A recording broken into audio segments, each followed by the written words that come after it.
आज बात करते हैं कि मई का महीना मिथुन राशि के जातकों के लिए क्या लेकर आ रहा है।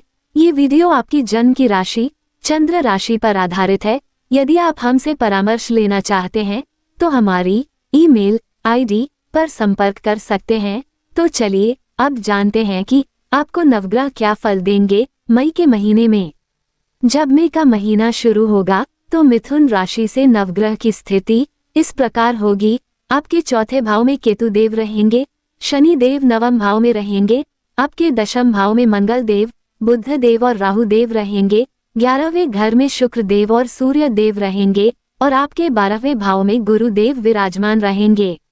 तो सबसे पहले बात करते हैं स्वास्थ्य की। पहला भाव होता है स्वास्थ्य का, इम्यूनिटी सिस्टम का। पहले भाव के स्वामी आपकी राशि के स्वामी बनते हैं बुध देव। बुध देव आपके दशम भाव में हैं। 11 मई को आपके 11वें भाव में चले जाएंगे। बुध यहाँ पर अच्छे हैं, लेकिन दो पाप ग्रहों के साथ बैठे हुए हैं, राहु और मंगल के साथ। और बुध देव पापकत्री दोष में भी फंसे हुए हैं। उनके एक तरफ सूर्य है और दूसरी तरफ शनि है। बुध देव जिस तरह के जान बैठते हैं वैसे ही फल देने लगते हैं। अब मंगल और राहु के साथ बैठे हैं, इसलिए स्किन से, त्वचा से संबंधित परेशानी दे सकते हैं 10 मई तक। बाकी आपकी सेहत अच्छी रहेगी इस महीने, बस आप थोड़े नर्वस रह सकते हैं। आपका कॉन्फिडेंस थोड़ा डाउन रह सकता है इस समय। बाकी सेहत इस महीने बहुत अच्छी रहेगी। अब बात करते हैं कि विद्यार्थियों की पढ़ाई कैसी रहेगी इस महीने। पढ़ाई का पंचम भाव होता है। पंचम भाव के स्वामी शुक्रदेव हैं। शुक्रदेव आपके 11वें भाव में विराजमान है। 18 मई तक पढ़ाई आपकी अच्छी रहेगी, क्योंकि 19 मई के बाद शुक्रदेव भी अपने घर में गोचर करेंगे। यदि आप पढ़ाई को लेकर कोई डिसीजन लेना चाहते हैं, कुछ परिवर्तन लाना चाहते हैं, या पढ़ाई को लेकर आप कहीं दूर जाना चाहते हैं, ट्रैवल करना चाहते हैं, तो 19 मई के बाद बहुत अच्छा समय है। और ओवरऑल बात की जाए तो पढ़ाई पूरा महीना ही अच्छी रहेगी, क्योंकि उच्च के सूर्य की दृष्टि भी आपके पढ़ाई के भाव पर पड़ रही है। तो लगभग देखा जाए तो आपकी पढ़ाई इस महीने बहुत अच्छी रहेगी, कोई चिंता की बात नहीं है। वहीं बात करें प्रेम प्यार की, तो प्रेम प्यार भी पंचम भाव से देखा जाता है। और पंचम भाव के स्वामी, जैसे कि आपको पहले भी बताया, कि शुक्रदेव हैं और शुक्रदेव आपके 11वें भाव में विराजमान रहेंगे सूर्य के साथ। शुक्रदेव यहाँ अपने घर पर दृष्टि डाल रहे हैं, अच्छा रहेगा, अच्छे फल प्रदान करेंगे। लेकिन सूर्य देव के साथ बैठने के कारण ये परिणाम मिलेगा कि जिनके साथ आप लव रिलेशन में हैं उनके अंदर थोड़ा गुस्सा और एग्रेशन देखा जाएगा। ऐसी स्थिति में आपके पार्टनर में थोड़ा एटीट्यूड और घमंड भी देखा जा सकता है। इसका थोड़ा ध्यान रखना होगा, लेकिन केवल 10 मई तक। उसके बाद सब अच्छा हो जाएगा, लेकिन उससे पहले छोटी छोटी बातों पर आपका झगड़ा हो सकता है। मिसअंडरस्टैंडिंग्स, आर्ग्यूमेंट्स या बहस हो सकती है, उसका ध्यान रखिएगा। अब बात करते हैं वैवाहिक जीवन की। तो सप्तम भाव होता है वैवाहिक जीवन का। सप्तम भाव के स्वामी बनते हैं गुरुदेव। गुरुदेव 1 मई को 12वें भाव में आ जाएंगे। 12वां घर कुंडली का अच्छा नहीं माना जाता, ऊपर से इस समय गुरुदेव शत्रु के घर में आ जाएंगे, इसलिए वैवाहिक जीवन पर आपको ध्यान देना होगा। इसके अलावा किसी भी शुभ ग्रह की दृष्टि सप्तम भाव पर नहीं पड़ रही है और गुरुदेव पर भी किसी शुभ ग्रह का प्रभाव नहीं पड़ रहा है, इसलिए इस समय आपको अपने वैवाहिक जीवन का भी ध्यान देना है और अपने लाइफ पार्टनर की सेहत का भी ध्यान देना है, क्योंकि सब सप्तम भाव के स्वामी 12वें भाव में बैठते हैं तो ऐसी परेशानी देते हैं, क्योंकि 12वां भाव होता ही बीमारी का है, हेल्थ को डाउन करने का होता है और हॉस्पिटल के खर्चों का होता है, इसलिए इन सब चीजों का ध्यान रखिएगा। अब बात करते हैं भाग्य की। आपके भाग्य के स्वामी हैं शनि देव। शनि आपके 9वें भाव में बैठे हैं। शनि देव इस समय अपने ही घर में विराजमान है और अपनी ही राशि में बैठे हैं। तो भाग्य की बात की जाए तो इस समय आपका भाग्य बहुत अच्छा है। किसी भी पाप ग्रह की दृष्टि 9वें भाव पर नहीं पड़ रही है और न ही शनिदेव पर पड़ रही है। शनिदेव स्वतंत्र हैं, आपके भाग्य को बलवान बना रहे हैं।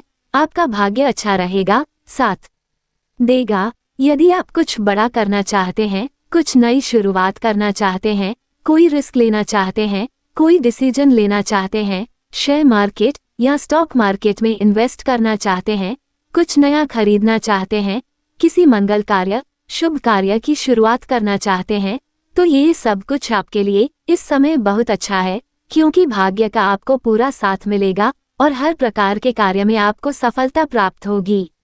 अब करियर की बात करें तो करियर के स्वामी बनते हैं गुरुदेव। गुरुदेव आपके 12वें भाव में है। दशम भाव के स्वामी 12वें भाव में जाकर बैठे हैं और दशम भाव में राहु देव, मंगल देव, बुध देव बैठे हैं। इस समय आपका मन तो काम करने का करेगा, आपका पूरा फोकस भी करियर पर रहेगा, लेकिन साथ में थोड़ा स्ट्रेस भी रहेगा क्योंकि राहु, मंगल, अंगारक योग बना रहे हैं और बुध, राहु, जड़ बुद्धि दोष बना रहे हैं। आप अच्छे तरीके से काम करना चाहेंगे, लेकिन कुछ ऐसे लोग होंगे आपके आगे पीछे जो आपको स्ट्रेस देंगे, इसलिए हर काम को सोच समझकर अच्छे से करिएगा क्योंकि इस समय गलती निकालने वाले लोग खूब मिलेंगे आपको। ध्यान रखिएगा, लड़ाई हो सकती है, बहस हो सकती है आपकी, आपके सीनियर्स के साथ, आपके सहकर्मियों के साथ, क्योंकि गुरुदेव दशम भाव के स्वामी हैं, करियर के भाव के स्वामी हैं और 12वें भाव में विराजमान है और 12वां भाव अच्छा नहीं होता और दशम भाव में राहु, मंगल और बुध भी विराजमान है। आपकी किसी एमएनसी कंपनी के साथ या फॉरेन के साथ कनेक्टिविटी बन सकती है। इस समय काम करने में आपका मन नहीं लगेगा, आपको लगेगा कि आप काम करें, लेकिन जितनी तारीफ आप एक्सपेक्ट करेंगे उतनी नहीं होगी, आपको कमी महसूस होगी अपने सक्सेस में। ऐसा भी हो सकता है कि इस समय आप इसी परिवर्तन का सोचें या जॉब स्विच करने का सोचें, रिजाइन देने का सोचें।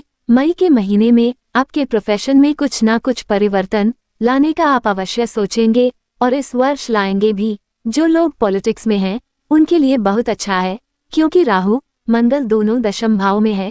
जो एजेंट हैं, बाहर का काम करते हैं, भागादौड़ी का काम करते हैं, तो यह महीना उनके लिए अच्छा रहेगा। अब बिजनेस की बात करें तो सप्तम भाव को देखा जाता है बिजनेस के लिए। बिजनेस को लेकर यह महीना कुछ खास नहीं है, एवरेज है।